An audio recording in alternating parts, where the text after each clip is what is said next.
All right, I'm cutting firewood again. I figured I've actually been out here for a while. I figured I'd bring you in on it. I just grabbed another saw. I'm getting ready to fire up the Briscoe 4910. The Echo 4910 Briscoe built. Had this saw for a few years, and if any of you noticed that it seems like he's gotten even more out of these saws. It's like after every year after year, or whatever, you know what I mean? Like year after year after year, he just gets more and more and more out of these things. So this is one he's done a few years ago. I'm gonna take it out and see how she runs. I got it on an 8-pin 325 chain, and I don't have a screwdriver on me. Hopefully she tunes up. I might have to go fetch a screwdriver. So let's get her fired up.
there's that one.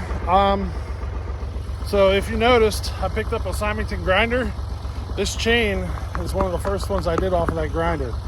It's a Holtz Pharma chain, brand new, that I put on that Symington grinder. So that's how she's cutting. She pulls really well too.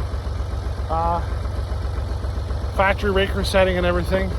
It's got a little bit of chatter to it, so either the raker's a little deep or I'm a little aggressive on the sharpening, you know what I mean? Usually square's a little smoother than that. Hey, you know what I mean though. We'll get more into that here in the future, but yeah, that's one of probably the first chain you've seen that's been come off of that Symington grinder. And we'll get more into that in the future. All right, here we go again. I think the best thing you could ever do to one of these 4910s Briscoe build is put it on an 8-pin. I don't know, I'm an 8-pin lover. Are you guys? I love the 8-pins. I'm finding myself running them more and more and more. Once you get that torque, you know, just go to the 8-pin. It might be a little faster on a 7, but I don't know. I just prefer the way it feels on the 8 and the chain speed and everything. You know what I mean? If you're really pushing hard and grunting hard and all that stuff, 7 probably will do better for you. I'm more of a chain speed kind of person. You know what I mean? Let the saw do the work.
All right, these next couple of logs you're gonna see cut up are actually out of my test wood pile.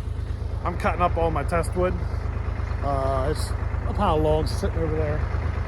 It's getting really dry and doesn't, I don't know, you can still cut on it. Just doesn't give you very accurate results, especially if you're trying to check chain and stuff, you know what I mean? So I'm just gonna cut it all up. We're actually starting to create a new pile of logs.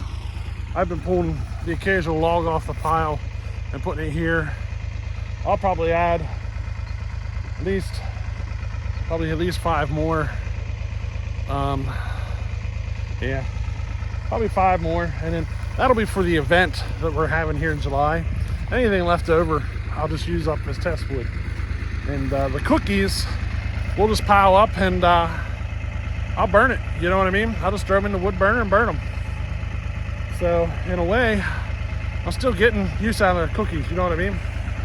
But yeah, let's go ahead. I'm working on cutting up these test logs. They're pretty dry.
Well, there she is. You can see that's where the test wood was sitting. And I cleaned it all up, pushed everything into the weeds, all the cookies and, you know, sawdust and all that. And here's what our wood situation is currently looking like. I already had it like this tall and got like half of it split. And now it's this tall again, you know what I mean? Some of that was locust. So I don't mind getting some locusts. The tractor is really helping out. Makes for a lot less handling, if you know what I mean. I'm basically just splitting the wood into the bucket and taking it right to the stack and stacking it up. So I'm pretty happy with the way things are working out. I wish the pile of logs, I actually wanted them down here where this bare dirt is. That's where I really wanted them. You couldn't get this far. There's a tree here and a tree here. The limbs were out in, and if you've ever seen those triaxles, how the dude gets up on top and sits and everything, he was right up into those trees, so he had to pull down a little further. I'm going to take those two trees down, and probably that tree crotch cherry that's dead. So I think that's something we're going to be doing here. I might wait until July, whenever I'm having the event, so I have some extra hands here. That cherry's going to need pulled. I think we can get one of the sticks down, but I think the other two we're going to have to pull with a rope to get them down this way. Otherwise they'll try to fall down into those other trees and get hung up, you know what I mean? And there's some stuff there that could come down. I think we're going to take those two little ones. I might take those two little ones sooner, but that cherry, three crotch cherry thing, I think we will look at taking that during the event. So there we go, another video, long video of cutting, and I haven't shown you much of the splitting. You know, it gets, I don't know, sometimes splitting gets boring, I guess. To me it does. I should make a video of the splitter itself and showing it and everything. I've done it before. I should do another one because it is a homemade splitter and really kind of go over the details. Like, I never really gone over the details and showed every little component. So I should probably do a video like that. Maybe we'll do that here one of these days. But anyway, we'll catch you in the next one. Later.